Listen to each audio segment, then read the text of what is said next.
Mr. Speaker, this Labour government was elected to bring change to our country, to provide security for working people and to deliver a decade of national renewal.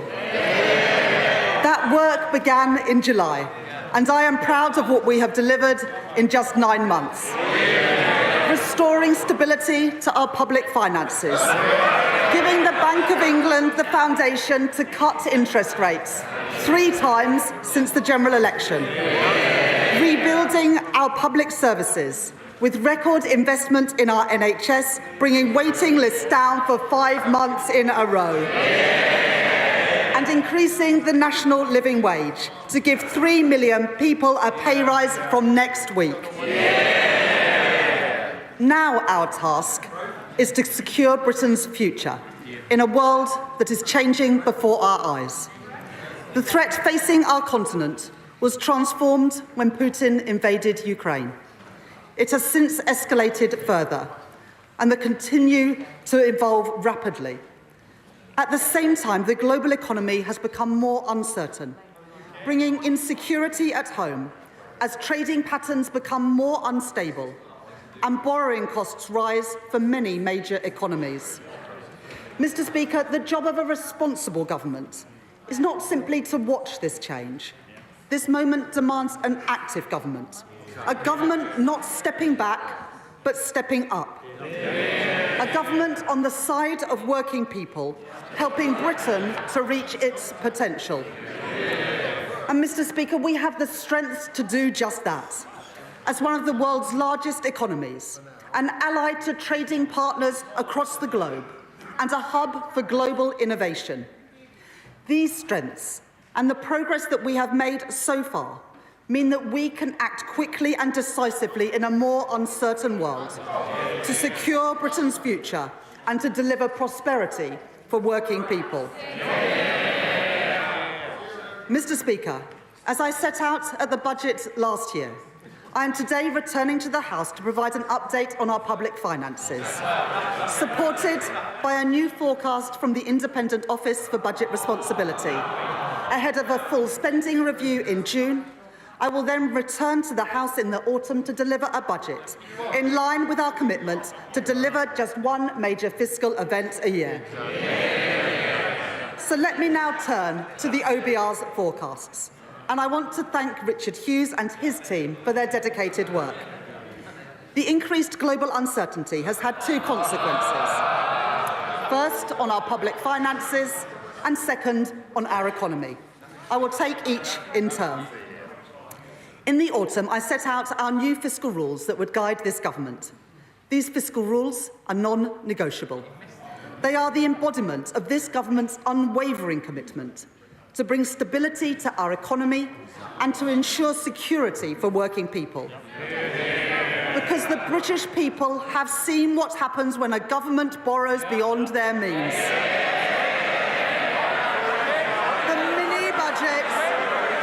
The mini-budget delivered by the party opposite resulted in higher bills, in higher rents and higher mortgages. And Mr. Speaker, it was not the wealthy who suffered most when they crushed the economy, it was ordinary working people. And they continue to feel the effects 2.5 years later of the damage that the party opposite did. Now let me be clear. There is nothing progressive, there is nothing Labour about working people paying the price for economic irresponsibility. British people put their trust in this Labour government because they knew that I would never take risks with the public finances, that we would never do anything to put household finances in danger, and we must earn that trust every single day. The 2 rules that I set out at the budget were first, our stability rule, which ensures that public spending is under control, balancing the current budget by 2029-30, so that day-to-day spending is met by tax receipts. Second, our investment rule, to drive growth in the economy, ensuring that net financial debt falls by the end of the forecast period, while enabling us to invest alongside business.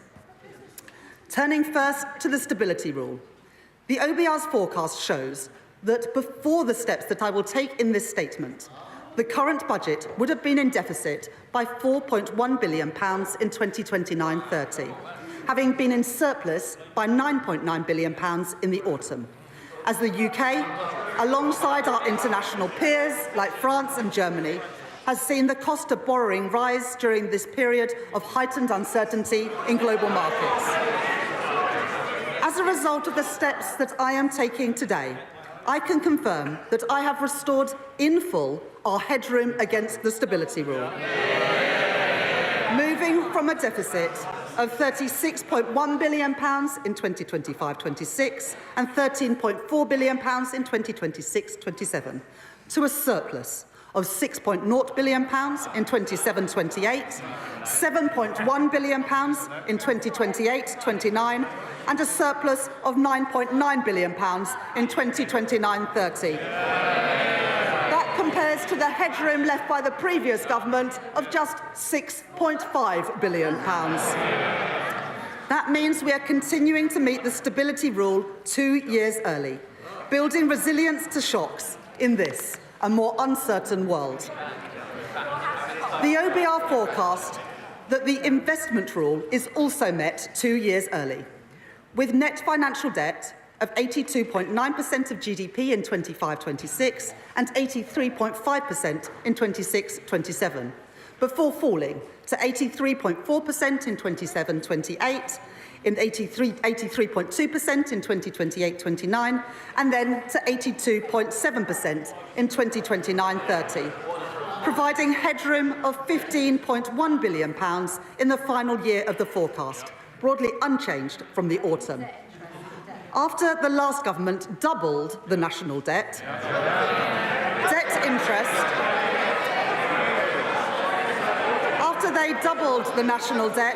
debt interest payments now stand at £105.2 billion this year. Mr. Speaker, that is more than we allocate to defence, the Home Office and the Ministry of Justice combined. That is the legacy of the party opposite. So the responsible choice is to reduce our levels of debt and borrowing in the years ahead so that we can spend more on the priorities of working people, and that is exactly what this government will do. Mr. Speaker, I said that our fiscal rules were non-negotiable, and I meant it. I will always deliver economic stability, and I will always put working people first.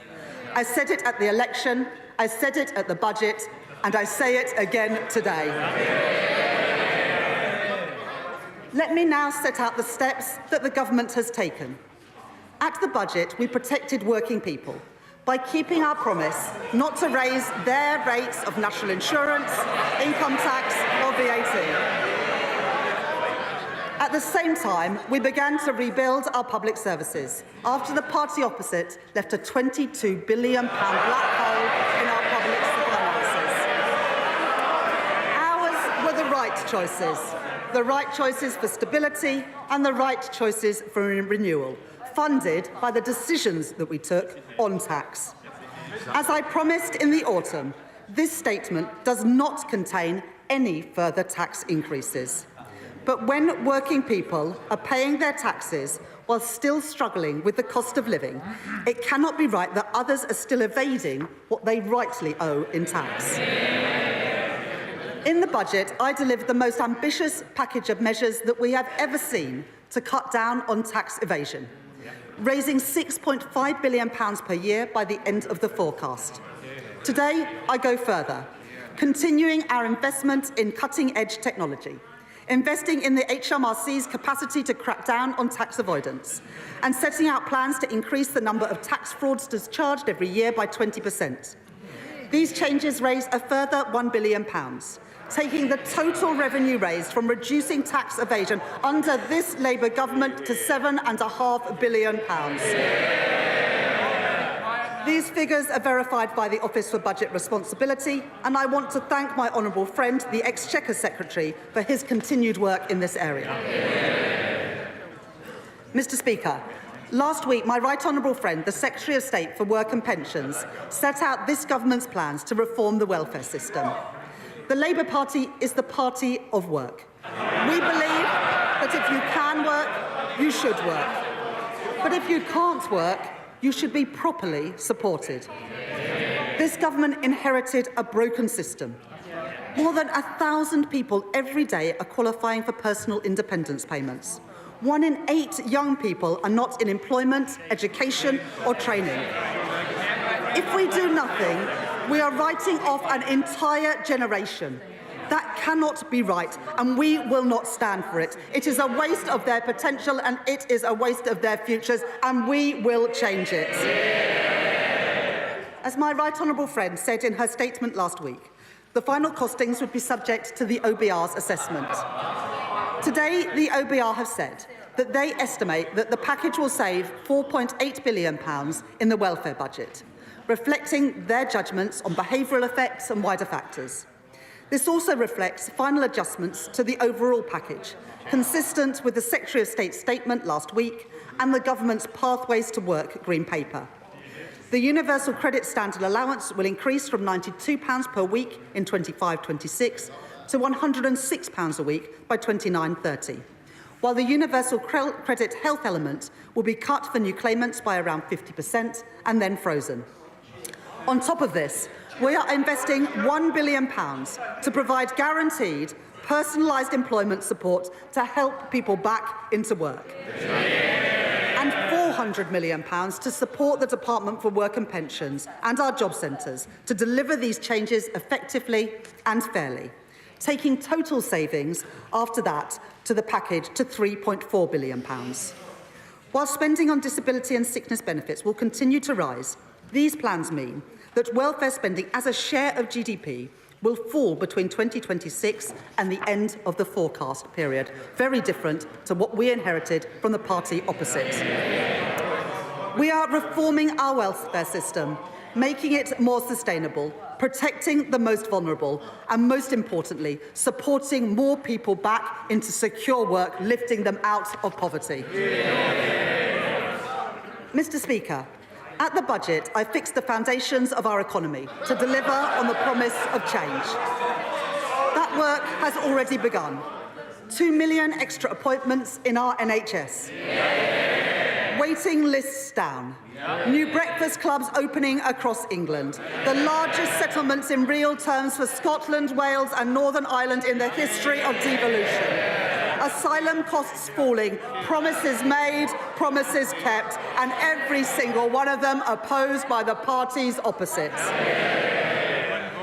At the budget, alongside providing an increase in funding for this year and next, I set the envelope for the spending review, which we will deliver in June, led by my right honourable friend, the Chief Secretary to the Treasury, to set departmental budgets until 28-29 for day-to-day spending and until 2029-30 for capital spending. Today, I'm reflecting 2 steps that we have taken on our spending plans. First, because we are living in an uncertain world, as the Prime Minister has set out, we will increase defence spending to 2.5% of GDP, reducing overseas aid to 0.3% of gross national income. This means we save £2.6 billion in day-to-day spending in 2029-30 to fund our more capital-intensive defence commitments. Second, in recent months, we have begun to fundamentally reform the British state, driving efficiency and productivity across government, to deliver tangible savings and improve services across our country.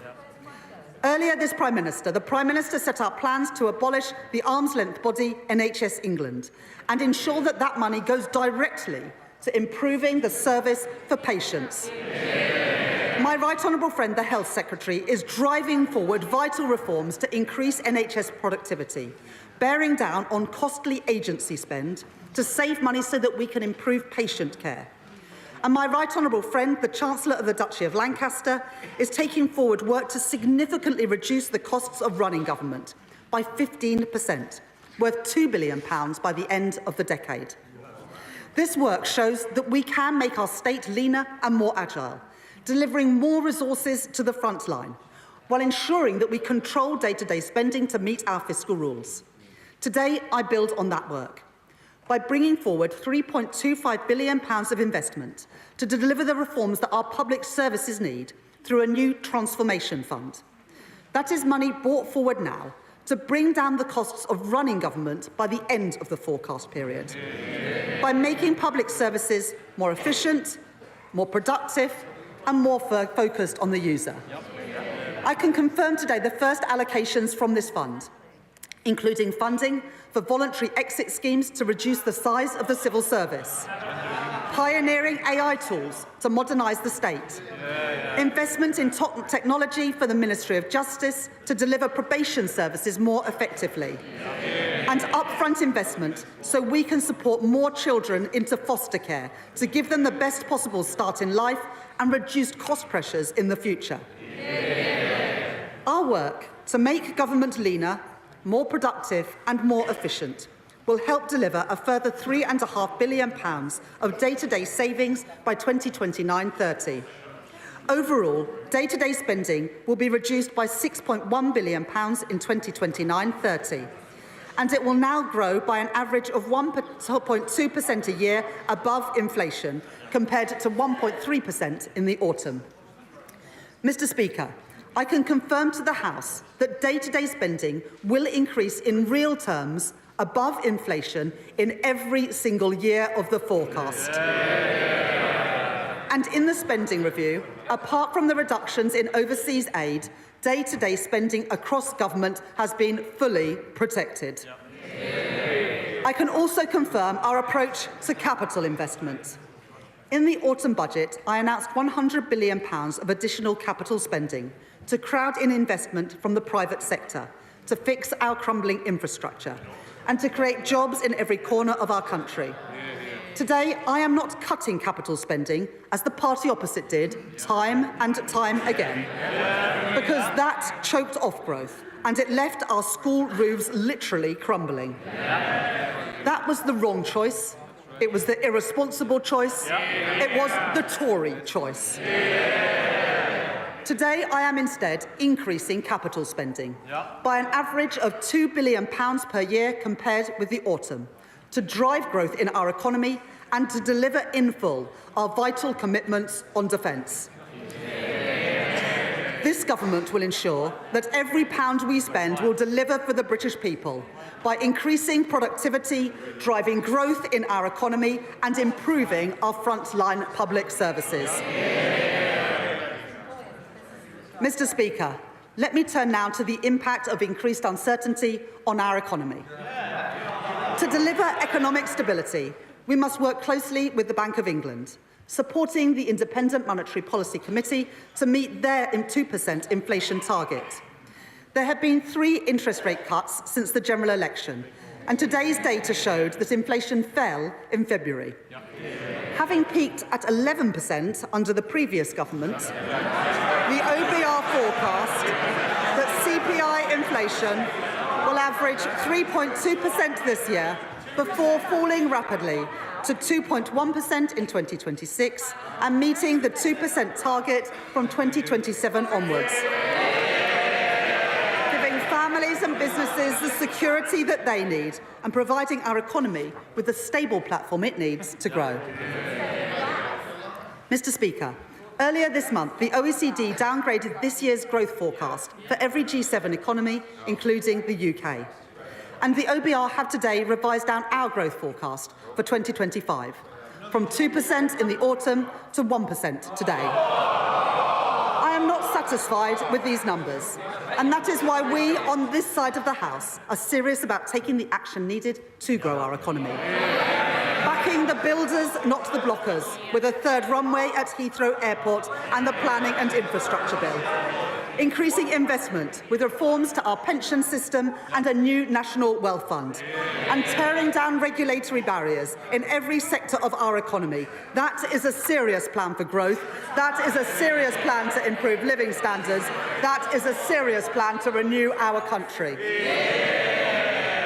Mr. Speaker, a changing world presents challenges, but it also presents new opportunities for new jobs and new contracts in our world-class defence industrial centres, from Belfast to Deeside and from Plymouth to Rosyth. In February, the Prime Minister set out our government's commitment to increase spending on defence to 2.5% of GDP from April 2027, the biggest sustained increase in defence spending since the end of the Cold War, with an ambition to spend 3% of GDP on defence in the next Parliament. That was the right decision in a more insecure world, putting an extra £6.4 billion into defence spending by 2027. But we have to move quickly in this changing world, and that starts with investment. So today I can confirm that I will provide an additional £2.2 billion for the Ministry of Defence in the next financial year, a further down payment on our plans to deliver 2.5% of GDP by 2027. This additional investment is not just about increasing our national security, but increasing our economic security too. As defence spending rises, I want the whole country to feel its benefits. So I will now set out the immediate steps that we are taking to boost Britain's defence industry and to make the UK a defence industrial superpower. We will spend a minimum of 10% of the Ministry of Defence's equipment budget on new novel technologies, including drones and AI-enabled technology, driving forward advanced manufacturing production in places like Glasgow, in Derby and in Newport, creating demand for highly skilled engineers and scientists, and delivering new business opportunities for UK tech firms and startups. We will establish a protected budget of £400 million within the Ministry of Defence, a budget that will rise over time for UK defence innovation, with a clear mandate to bring innovative technology to the front line at speed. And we will reform our broken defence procurement system, making it quicker, more agile and more streamlined, and giving small businesses across the UK better access to Ministry of Defence contracts, something welcomed by the Federation of Small Businesses. We will take forward our plan for Barrow, a town at the heart of our nuclear security, working with my honourable friend, the member for Barrow and Furness, and providing £200 million, supporting the creation of thousands of jobs there. We will regenerate Portsmouth Naval Base, securing its future, as called for by my honourable friend, the member for Portsmouth South. We will secure better homes for thousands of military families, the homes that they deserve denied to them by the previous governments. Homes for our military families in constituencies of my honourable friends for Plymouth Moorview, Plymouth Sutton and Devonport, York Outer and in Aldershot. That is the difference that this Labour government is making. Finally, Mr. Speaker, we will provide £2 billion of increased capacity for UK export finance to provide loans for overseas buyers of UK defence goods and services, because I want to do more with our defence budget so we can buy and make and sell things here in Britain. Giving further opportunities for our world-leading defence companies and those who work in them to grow and create jobs here in Britain as military spending rightly increases all across Europe. To oversee all of this vital work, my right honourable friend, the Defence Secretary, and I will establish a new Defence Growth Board to maximise the benefits from every pound of taxpayers' money that we spend. And we will put defence at the heart of our modern industrial strategy to drive innovation that can deliver huge benefits back into the British economy. Mr. Speaker, that is how we make our country a defence industrial superpower. So the skills of the future, the jobs of the future, and the opportunities of the future can be found right here in the United Kingdom. Mr. Speaker, as the previous government learned to their detriment, there are no shortcuts to economic growth. It will take long-term decisions. It will take hard yards. It will take time for the reforms that we are introducing to be felt in the everyday economy. It is right that the Office for Budget Responsibility consider the evidence and look carefully at measures before recognising a growth impact in their forecast. But, Mr. Speaker, I can announce to the House that the OBR have considered and have scored one of the central planks of our plan for growth. In my first week as Chancellor, I announced that we were pursuing the most ambitious set of planning reforms in decades to get Britain building again. And in December, we published changes to the National Planning Policy Framework, driven forward tirelessly by my right honourable friend, the Deputy Prime Minister. Reintroducing mandatory housing targets and bringing grey belt land into scope. The OBR have today concluded that these reforms will permanently increase the level of real GDP by 0.2% in 29-30, an additional £6.8 billion for our economy, and by 0.4% of GDP within 10 years, an additional £15.1 billion in our British economy.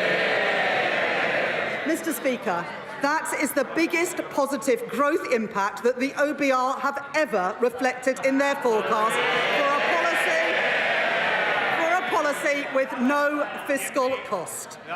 And taken together with our plans to increase capital spending that we set out in the budget last year, this government's policies will increase the level of real GDP by 0.6% in the next 10 years. Mr. Speaker, that is the difference that this Labour government is making.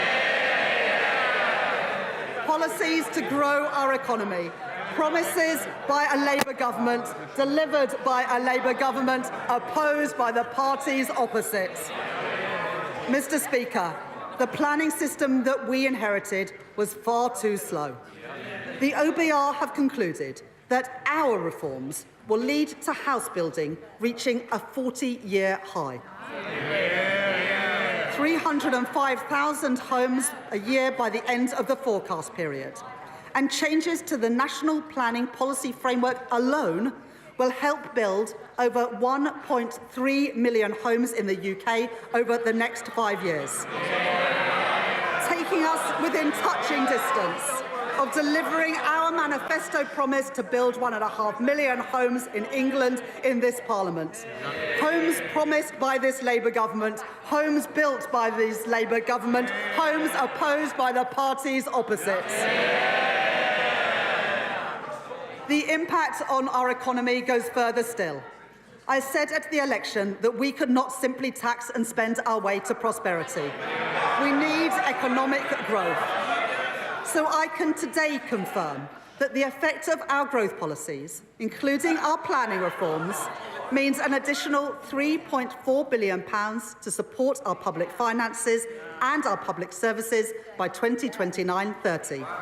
The proceeds of growth, promised by this Labour government, delivered by this Labour government, opposed by the parties opposite. Mr. Speaker, earlier this week, we provided an additional £2 billion of investment in social and affordable homes next year, delivering up to 18,000 new homes and allowing local areas to bid for new development across our country, including sites in Thanet, in Sunderland and in Swindon. More security for families across our country, promised by this Labour government, delivered by this Labour government and opposed by the parties opposite. And to build these new homes, we need people with the right skills. Earlier this week, my right honourable friend, the Education Secretary, announced more than £600 million to train up 60,000 more construction workers, including with 10 new technical excellence colleges across every region of our country, giving working people the chance to fulfil their potential. New opportunities for our young people, promised by this Labour government, delivered by this Labour government, opposed by the parties opposite. Mr. Speaker, all this is just the start. The Planning and Infrastructure Bill passed its second reading on Monday. No thanks to the parties opposite. Once this bill completes its passage, it will help deliver the homes and infrastructure our country badly needs. And I say to the parties opposite, the British people will be watching. Because if the parties opposite don't support these reforms, let us be clear about what that means. They are opposing economic growth. They are opposing more homes for families. They are opposing good jobs across our country. We on on this side are clear about whose side we are on, the parties opposite must decide too. This Labour government is taking the right decisions now to secure Britain's future. And today I can confirm to the House that the OBR have upgraded their growth forecast next year and every single year thereafter.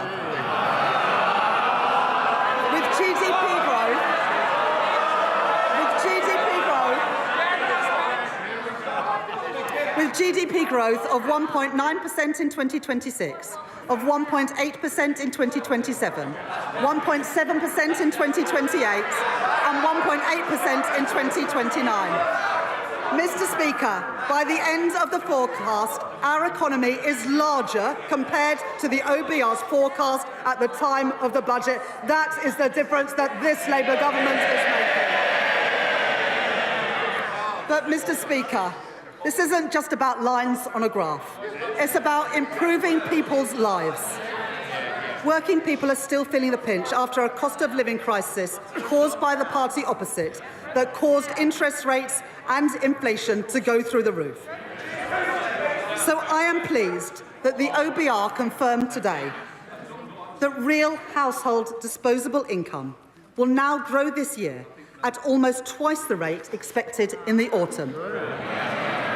Compared to the forecast in the final budget delivered by the party opposite, and after taking into account inflation, the OBR say today that people will be, on average, over £500 a year better off under this Labour government. That will mean more money in the pockets of working people, higher living standards promised by this Labour government, delivered by this Labour government, opposed by the parties opposite. Mr. Speaker, the world is changing. We can see that and we can feel it.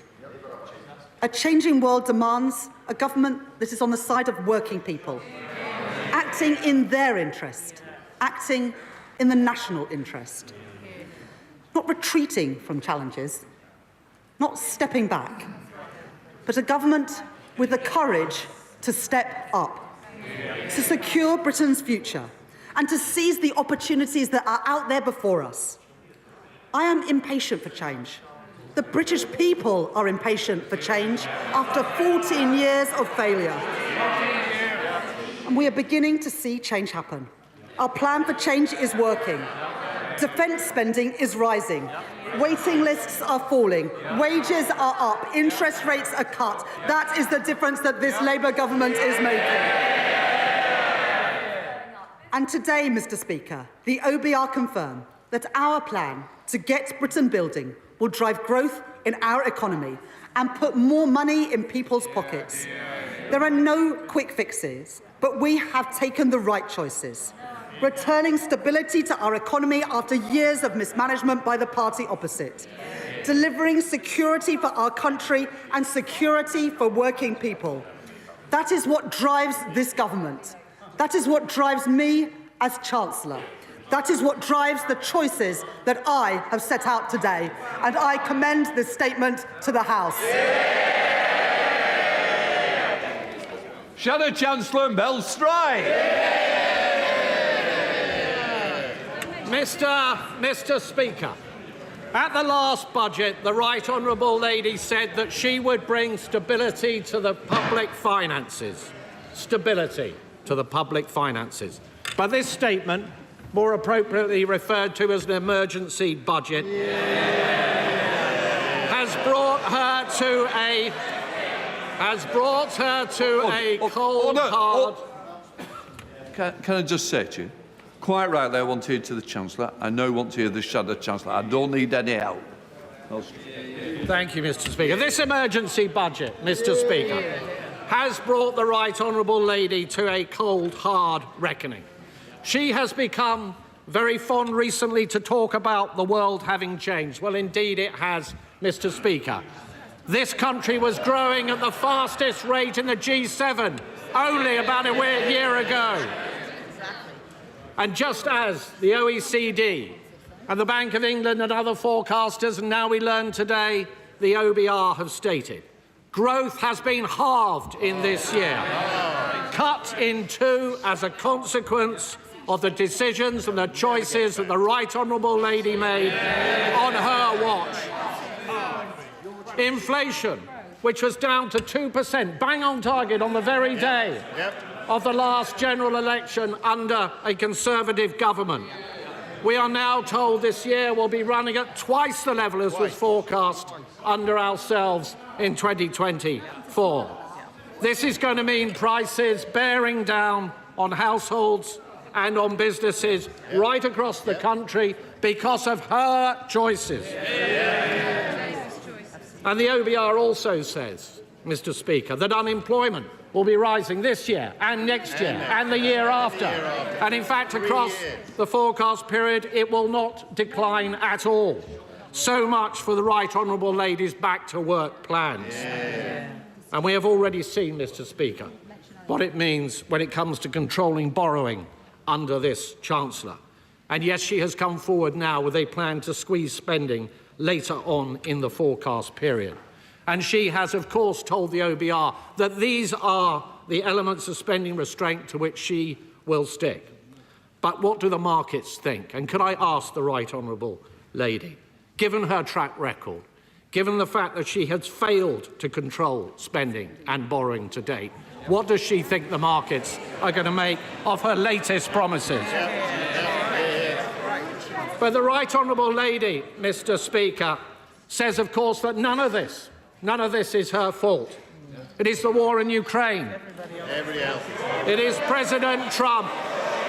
It is tariffs. It is President Putin. It is the Conservatives. It is her legacy. It is anybody but her. But what the British people know, Mr. Speaker, is that this is a consequence of her choices.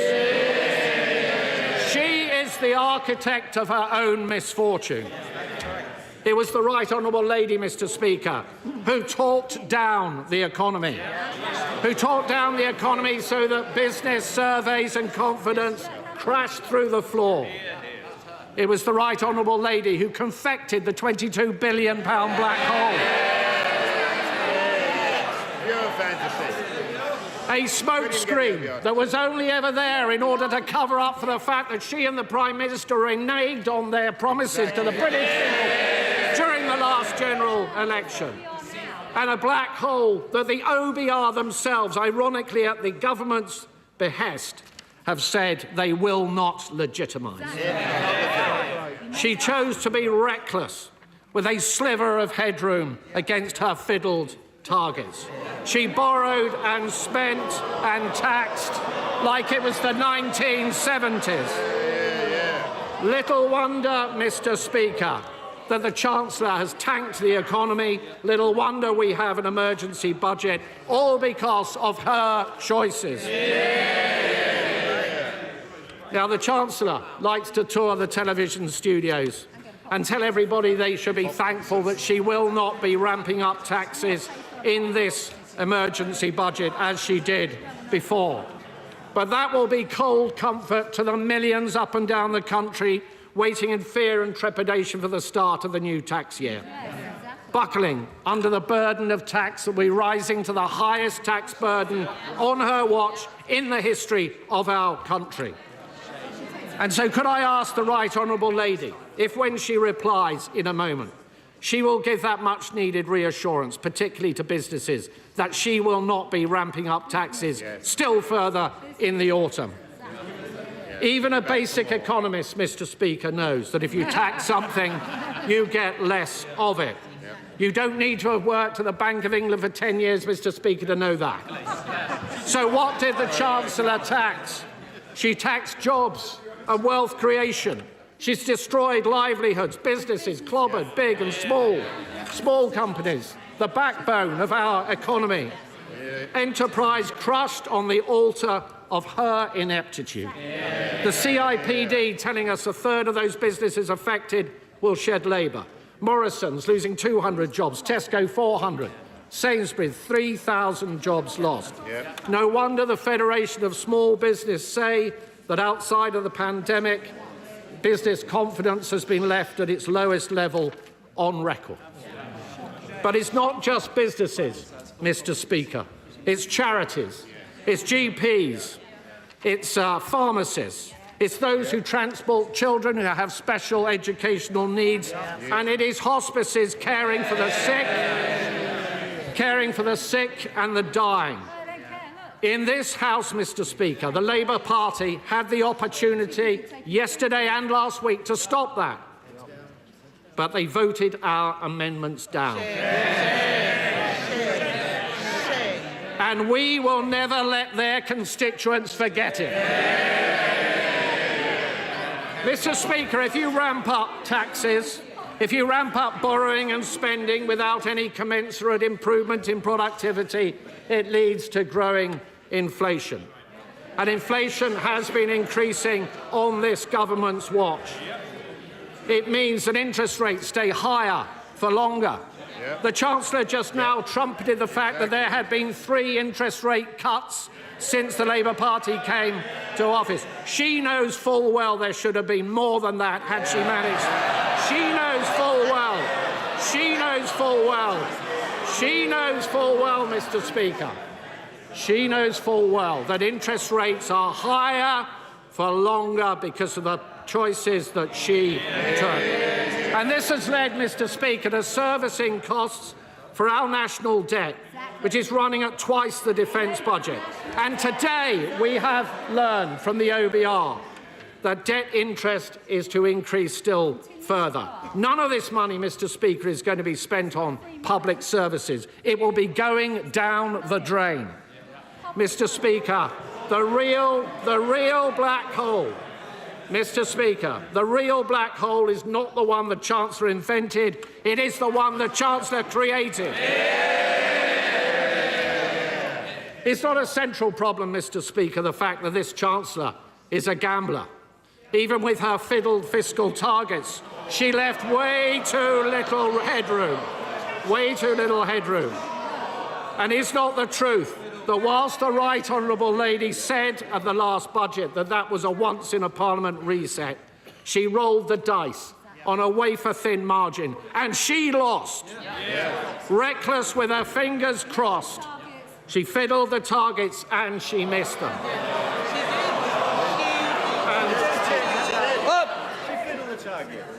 I'm not sure about the language we use. I think there are better words and more constructive words the Shadow Chancellor would prefer to use.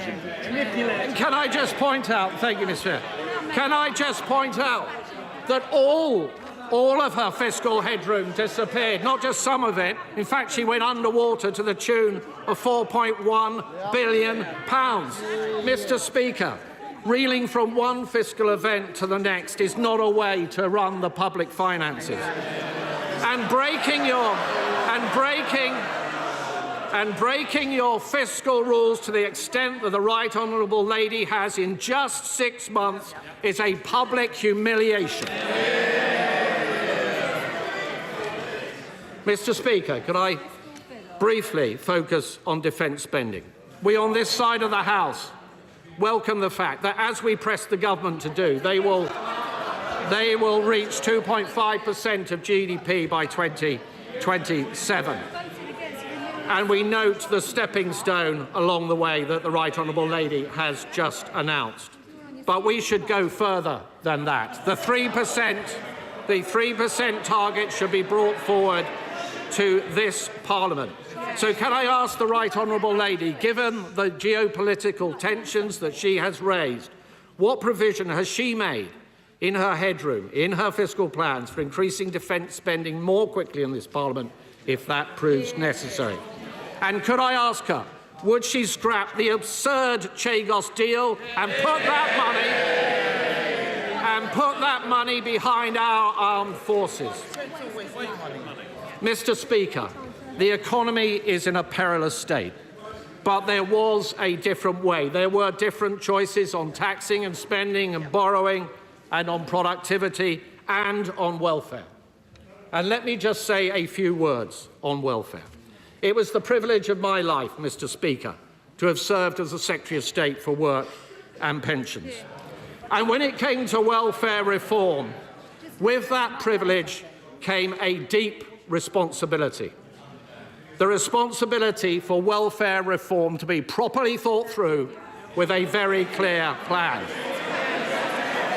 So I know they don't like it because it's an alien idea, Mr. Speaker, to the party opposite. So that we can be fair to the taxpayer, but equally fair to the many people up and down our country, some of whom are highly vulnerable. This was an approach on our watch that led to $5 billion of savings across the forecast period and 450,000 fewer people going on to long-term sickness and disability benefits as a direct consequence. And we would have gone further, much further, and we set out a clear plan, we set out a clear plan in our manifesto to do exactly that. But the party opposite rushed their changes. They had no plan. There was not a single mention of PIP, personal independence payments, in the Labour Party manifesto. When they got into office, they pussyfooted around and dithered. Why? Because it's deeply divisive within their rank and file. And then suddenly, when the Chancellor decided that she had run out of money, out the word went to find some savings in welfare, to scrabble around, to yank every lever possible. And the spectacle, frankly, Mr. Speaker, of what the OBR has said about the changes that were only announced last week by the Secretary of State for Work and Pensions is simply shambolic. Yes. We have gone from incompetence, Mr. Speaker, to chaos. Yes. There have been more changes in this policy than there were at the last minute to the profile of the Right Honourable Lady on LinkedIn. The result is the worst of all worlds, a wholly inadequate level of savings on welfare, with welfare costs still spiralling ever higher, and changes that were likely to harm many vulnerable people. So could I ask the Right Honourable Lady, when the Secretary of State for Work and Pensions came to the House last week with these changes, she did not provide an impact assessment. Was this because the OBR had not signed off the numbers? Was it because the department did not have enough time to produce one? Or was it only provided today, as many of us suspect, because this was thought to be a good time to bury bad news? Mr. Speaker, the forecast for growth is down, for borrowing costs is up, for inflation is up, and business confidence has been smashed in a million pieces. This Chancellor constantly trying to blame forces beyond her control. The right response is not to duck responsibility, but to build a resilient economy. The Right Honourable Lady would have us believe that that is what she is doing. But how can we believe this Chancellor? How can we trust this Chancellor? She is the Chancellor who said she would not increase borrowing, but she did. She said she wouldn't change her fiscal rules, but she did. She said she wouldn't put up national insurance, but she did. She said she wouldn't cut winter fuel payment, but she did. She said she wouldn't tax farmers, but she did.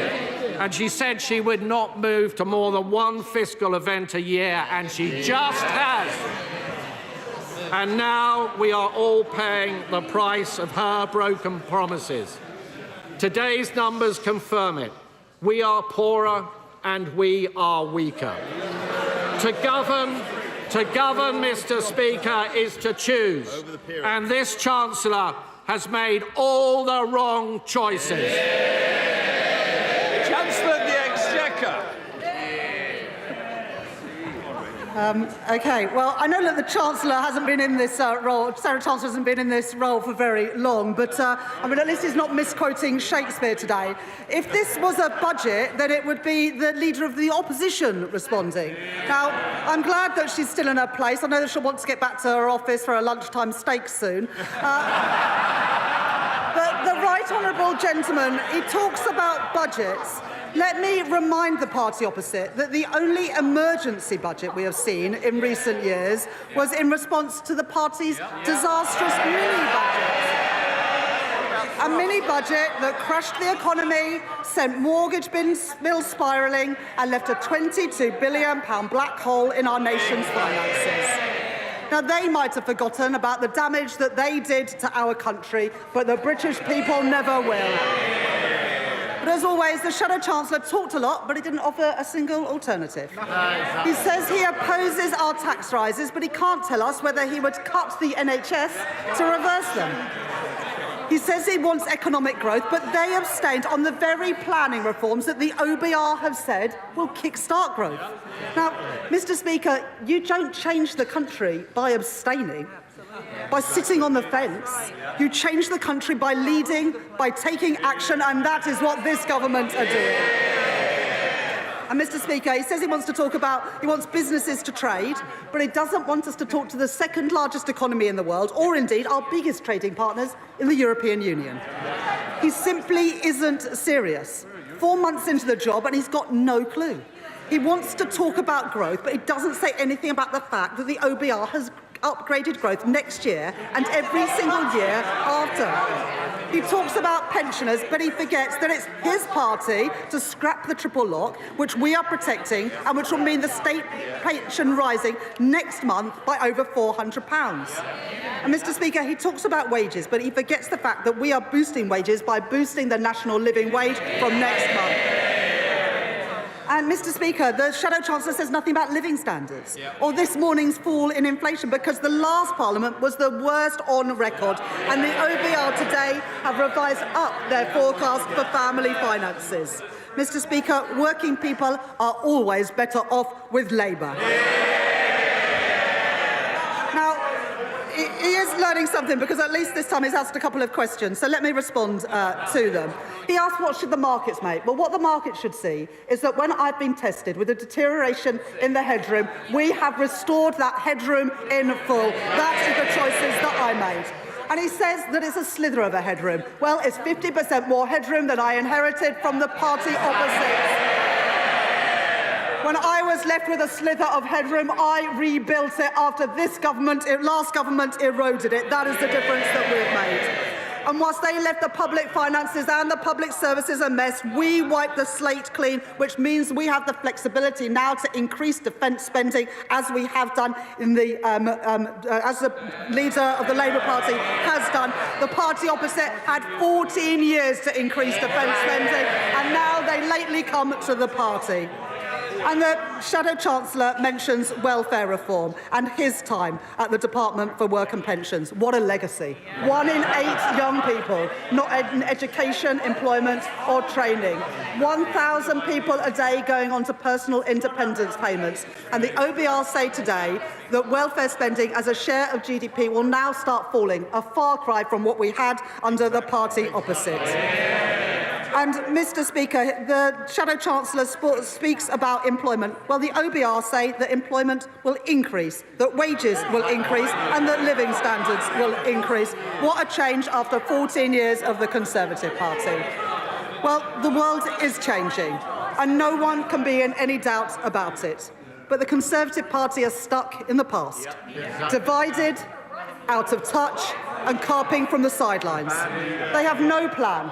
No plan to kickstart growth, no plan to fix our public services, no plan to keep our country safe. The only plan for change they are working on is to change their party leader, and you can't blame them for that. So if they have no plan, let me remind them about ours. The minimum wage up, real wages up, house building up, NHS investment up, investment in our schools up, investment in our roads up, defence spending up. Every single one of those policies opposed by the party opposite. Opposed by the Conservatives, opposed by Reform, opposed by the SNP, opposed by the Liberal Democrats and opposed by the Greens. Mr. Speaker, it's the anti-growth coalition in action. They are the blockers, we are the builders, securing Britain's future, protecting working people and delivering change. Chair of the Finance Committee, Dame Meg Hillier. Thank you, Mr. Speaker. Mr. Speaker, My right honourable friend inherited a very difficult challenge when she became Chancellor of the Exchequer last July. And she is absolutely right that the books need to balance. This is not other people's money we're spending, but taxpayers' money hard earned by our constituents, and she is right to be tough as Chancellor on this. We look forward to quizzing her at the Treasury Select Committee next week. I'm sure she's looking forward to it as much as we are. Mr. Speaker, the Chancellor announced an extra £2 billion a year in capital spending, and she talked about extra defence spending. Can she give some more detail about where she hopes that £2 billion a year extra will go? Chancellor. I thank my honourable friend for that question, and I indeed look forward to attending the Treasury Select Committee next week. I was pleased to have served on the Treasury Select Committee in the past, and it's a pleasure to give evidence to you. We will set out in the spending review, my right honourable friend, the Chief Secretary, will set out in the spending review the allocation of the additional capital money, but I was able to announce today £2.2 billion into defence from next year, as well as £2 billion as a down payment to build the affordable and social housing that we need. Two examples of the priorities of this government to get Britain building and to secure our national security.